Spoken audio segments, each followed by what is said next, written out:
ابن اسحاق لکھتے ہیں کہ جب کفار قریش نبی کریم صلی اللہ علیہ وآلہ وسلم اور ان صحابہ کرام کا جو معاشرے میں ایک اعلیٰ حیثیت کے حامل تھے، خاندانی طور پر کچھ نہیں بگاڑ سکے اور انہیں برملا نقصان پہنچانے کی جرت نہ کر سکے، تو آپس میں مشورہ کر کے ان کمزور اور مجبور مسلمانوں کو جو غریب تھے اور ان کے ساتھ ایسے قبیلے نہیں تھے جن کی انہیں حمایت حاصل ہوتی، انہیں پکڑ کر مصائب میں مبتلا کرتے، کسی کو بھوکا مارتے، کسی کو قید میں رکھ کر اذیت دیا کرتے، بعض کو تپتی دھوپ میں لٹا کر لاٹھیوں سے پیٹا کرتے۔ ان تکالیف اور اذیتوں سے بعض کمزور اور راسخ العقیدہ نہ ہونے کے باعث اسلام کو ترک کر کے مرتد ہو جایا کرتے، لیکن راسخ العقیدہ مسلمان ایمان کی پختگی، ضبط اور قوت برداشت کی وجہ سے ان مظالم کو برداشت کرتے اور اسلام پر قائم رہتے۔ امام حلبی رحمۃ اللہ تعالیٰ علیہ لکھتے ہیں کہ حضرت سیدنا ابو بکر صدیق رضی اللہ تعالیٰ عنہ نے بلال حبشی رضی اللہ تعالیٰ عنہ کو ہی ان کے ظالم اور کافر آقا سے اس کی منہ مانگی قیمت ادا کر کے صرف یہی سعادت حاصل نہیں کی، بلکہ ان کے علاوہ بہت سارے اسیران جور و جفا جو اسلام قبول کرنے کے جرم میں اپنے مشرک آقاؤں کے ظلم کی چکی میں پس رہے تھے، ان کو بھی سیدنا ابو بکر صدیق رضی اللہ تعالی عنہ نے قیمتاً خرید کر ان کے پنجہ استبداد سے انہیں رہائی دلائی۔ ان افراد میں سے چند کے اسماء گرامی اور ان کے حالات کا تفصیل سے ذکر کرتے ہیں، اور بات کا آغاز کرتے ہیں بی بی حمامہ رضی اللہ تعالی عنہا سے، جو حضرت بلال حبشی رضی اللہ تعالی عنہ کی والدہ تھیں۔ یہ بھی مشرف با اسلام ہو گئی تھیں۔ ان کو بھی اس جرم میں ان کا کافر مالک طرح طرح کی اذیتیں پہنچایا کرتا، سزائیں دیا کرتا۔ انہیں بھی حضرت ابوبکر صدیق رضی اللہ تعالی عنہ نے خرید کر ان کے بد باطن سنگ دل مشرک آقا کے چنگل سے رہائی دلائی۔ حضرت عامر رضی اللہ تعالیٰ عنہ بنی تیم قبیلے کے ایک شخص کے غلام تھے۔ ان کا مالک حضرت ابوبکر صدیق رضی اللہ تعالیٰ عنہ کا ہم قبیلہ تھا۔ ان کے مسلمان ہو جانے کی وجہ سے وہ انہیں بہت دکھ پہنچایا کرتا، اور وہ ان پر اتنا تشدد کرتا کہ ان پر غشی طاری ہو جایا کرتی، اور انہیں پتہ ہی نہ چلتا کہ اس بے ہوشی کے عالم میں ان کی زبان سے کیا نکل رہا ہے۔ یہ حضرت ابوبکر صدیق رضی اللہ تعالیٰ کہ وہ قابل اعتماد غلام ہیں کہ جب حضور نے ہجرت کے سفر میں غار ثور میں قیام فرمایا تو یہ بکریوں بھیڑوں کا ریوڑ لے کر شام کو غار کے قریب پہنچ جاتے اور دودھ دھو کر پیش کیا کرتے تھے۔ ناظرین کرام، پھر اس کے علاوہ ابو فقیہ رضی اللہ تعالیٰ عنہ کا ذکر علامہ بلازری لکھتے ہیں کہ حضرت ابو فقیہ رضی اللہ تعالیٰ دراصل صفوان بن امیہ کے بیٹے کے غلام تھے، اور حضرت بلال حبشی رضی اللہ تعالیٰ کے ساتھ ایمان لائے تھے۔ ایک روز حضرت ابو بکر صدیق رضی اللہ تعالیٰ کا وہاں سے گزر ہوا۔ وہ کیا دیکھتے ہیں کہ صفوان کے باپ امیہ نے انہیں پکڑا ہوا ہے اور رسیوں سے باندھ کر عین دوپہر کے وقت کوئلوں کی طرح دہکتی ہوئی ریت پر ان کو پیٹھ کے بل لٹایا ہوا ہے، اور ان کے پیٹ پر ایک وزنی پتھر رکھا ہوا ہے۔ اوپر سے دھوپ کی تپش، نیچے سے گرم ریت کی جلن، اور پیٹ پر بھاری پتھر کا وزن۔ زبان کانٹے کی طرح سوکھ کر منہ سے لٹک آئی، اور امیہ کا بھائی کہتا ہے کہ اسے اور عذاب دو، اسے اور اذیت پہنچاؤ، یہاں تک کہ اس چیخ و پکار سن کر خود محمد صلی اللہ علیہ وآلہ وسلم آئیں اور اپنے جادو معاذ اللہ کے زور سے اسے ہم سے چھڑائیں۔ حضرت ابوبکر صدیق رضی اللہ تعالیٰ سے اپنے اس مسلمان بھائی کی یہ اذیت دیکھی نہیں گئی، اس کے مالک کو اس کی قیمت ادا کی، اس طرح انہیں ظلم و جبر سے نجات دلائی۔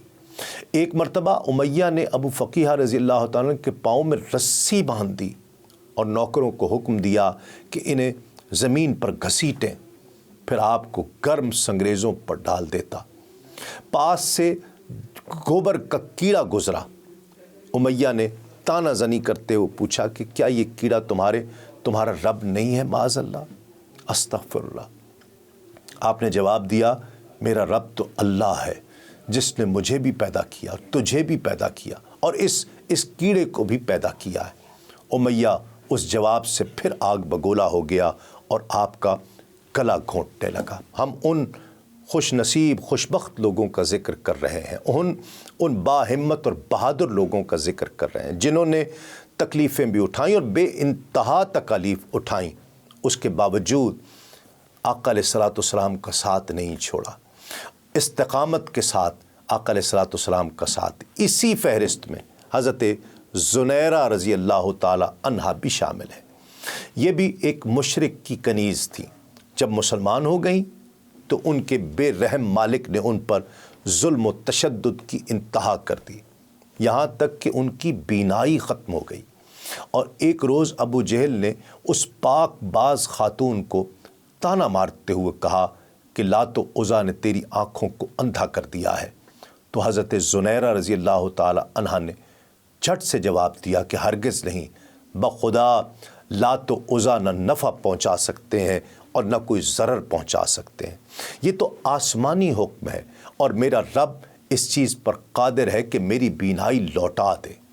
ناظرین کرام، اللہ کی قدرت ملاحظہ فرمائیے کہ اگلے روز جب صبح ہوئی تو ان کی بینائی لوٹ آئی، اب ہر چیز ان کو نظر آنے لگی۔ اس کرامت کے باوجود قریش کی آنکھوں پر بدبختی کے پردے پڑے رہے اور کہنے لگے کہ یہ نعوذ باللہ محمد صلی اللہ علیہ وآلہ وسلم کے جادو کا اثر ہے۔ حضرت ابوبکر صدیق رضی اللہ تعالیٰ نے ان کو اور ان کی ایک بیٹی دونوں کو خریدا اور آزاد کیا۔ ابو جہل ان کی غربت، ان کی بے کسی دیکھ کر لوگوں کو کہا کرتا تھا کہ تم ان غلاموں اور لونڈیوں کو دیکھ کر حیران نہیں ہوتے کہ وہ کس طرح محمد صلی اللہ علیہ وآلہ وسلم کی پیروی کرتے ہیں، اور اتنا نہیں سوچتے کہ محمد صلی اللہ علیہ وآلہ وسلم جو کچھ لے آئے ہیں اگر اس میں کوئی خیر اور بھلائی ہوتی تو کیا اس کو قبول کرنے میں یہ اجڑ اور جاہل ہم سے سبقت لے جاتے؟ معاذ اللہ، استغفر اللہ۔ ناظرین کرام، پردہ پڑ چکا تھا۔ اب ذکر کرتے ہیں خنیس رضی اللہ تعالی عنہا کا۔ بعض روایات میں ان کا نام عبیس بھی لکھا ہے اور یہ بنو زہرہ خاندان کی کنیز ہوا کرتی تھی۔ اسود بن عبد یغوث انہیں طرح طرح کا عذاب دیا کرتا، ان کو بھی حضرت ابو بکر صدیق رضی اللہ تعالیٰ عنہ نے خریدا اور آزاد فرمایا۔ اسی طرح النہدیہ اور ان کی بیٹی، یہ دونوں ولید بن مغیرہ کی لونڈیاں تھیں، انہیں بھی اللہ رب العزت نے نعمت ایمان سے مالا مال فرمایا۔ پھر یہ ایک عورت کی ملکیت میں چلی گئیں۔ جب یہ ایمان لے آئیں تو یہ بے رحم مالکہ ان کو طرح طرح سے اذیتیں پہنچاتی اور کہتی کہ میں کبھی تمہیں ستانے اور اذیت دینے سے باز نہیں آؤں گی، یا پھر جس نے تجھ کو بے دین کیا وہ تمہیں خرید کر آزاد کر دے۔ ایک دن وہ ماں بیٹی اپنی مالکہ کا آٹا پیسنے کے لیے جا رہی تھی کہ حضرت ابو بکر صدیق رضی اللہ تعالیٰ نے انہیں خریدا اور اسی وقت آزاد کر دیا۔ مالکہ نے جو قیمت مانگی وہی اس کو دی اور انہیں کہا کہ اب تم دونوں آزاد ہو، اور جو آٹا پیسنے کے لیے جا رہی تھیں ان کے بارے میں فرمایا کہ وہ اس کو واپس کر دو، لیکن انہوں نے اخلاقی بلندی کا مظاہرہ کرتے ہوئے کہا کہ ہم چاہتی ہیں کہ آٹا پیس کر ہم اس کے حوالے کریں، پھر چھوڑیں۔ حضرت ابوبکر صدیق رضی اللہ تعالیٰ خوش ہوئے اور فرمایا کہ پھر تمہاری مرضی ہے۔ ناظرین کرام، اس فہرست میں شامل اگلا نام حضرت لطیفہ بنت فہیرہ رضی اللہ تعالی عنہا کا ہے، جو عامر بن فہیرہ کی بہن اور حضرت عمر رضی اللہ تعالیٰ عنہ کی لونڈی تھی۔ حضرت عمر رضی اللہ تعالیٰ عنہ کی ایک اور لونڈی بھی تھی، وہ بھی مسلمان ہو گئی تھی۔ اسلام لانے سے پہلے حضرت عمر بن خطاب رضی اللہ عنہ کے دل میں اسلام اور مسلمانوں کے خلاف بغض اور عناد کے جو دریا موجزن تھے، اس کی وجہ سے ان بیچاری لونڈیوں کو وہ خوب پیٹا کرتے تھے۔ انہیں کوئی چھڑانے والا بھی نہیں تھا اور یہ انہیں اتنا پیٹتے کہ ہانپنے لگتے اور سستانے کے لیے رکنا پڑتا۔ یہ توحید پرست صحابیات سے کہتے کہ میں ذرا دم لے لوں پھر تمہاری خبر لیتا ہوں۔ اس بہیمانہ زد و کوب کا سلسلہ دیر تک جاری رہتا۔ ایک روز جب حضرت عمر فاروق رضی اللہ تعالیٰ ان پر مشق ستم کر رہے تھے اور مار مار کر تھک گئے تو اس لونڈی نے انتہائی جرأت کا مظاہرہ کرتے ہوئے کہا کہ اے عمر، اگر تم مسلمان نہ ہوئے تو میرا رب تمہیں بھی ایسے ہی عذاب میں مبتلا کر دے گا۔ ناظرین کرام، انہیں بھی حضرت صدیق اکبر رضی اللہ تعالیٰ نے خریدا اور خرید کر اللہ کی راہ میں آزاد کر دیا۔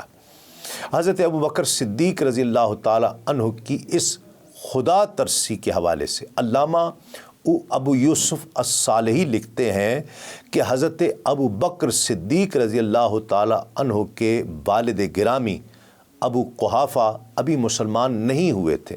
انہیں جب یہ دیکھا کہ نحیف اور نزار غلاموں اور لونڈیوں کو ان کا بیٹا ابو بکر خریدتا ہے اور آزاد کر دیتا ہے، تو انہوں نے کہا کہ اے میرے بیٹے، میں دیکھ رہا ہوں کہ تم ایسے غلاموں کو آزاد کرتے ہو جو ضعیف اور کمزور ہوں۔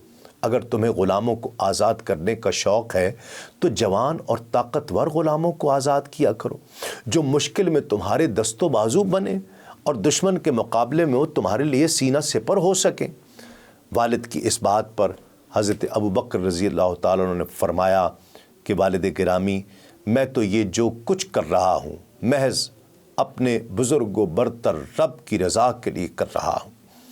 اللہ رب العزت نے باپ اور بیٹے کی یہ گفتگو، یہ مکالمہ سن لیا تو یہ پیغام دے کر جبریل امین علیہ السلام کو اپنے محبوب رؤوف الرحیم صلی اللہ علیہ وآلہ وسلم کی خدمت میں حاضر ہونے کا حکم دیا۔ پھر جس نے راہ خدا میں اپنا مال دیا اور اس سے ڈرتا رہا، اور جس نے اچھی بات کی تصدیق کی، تو ہم آسانی مہیا کر دیں گے۔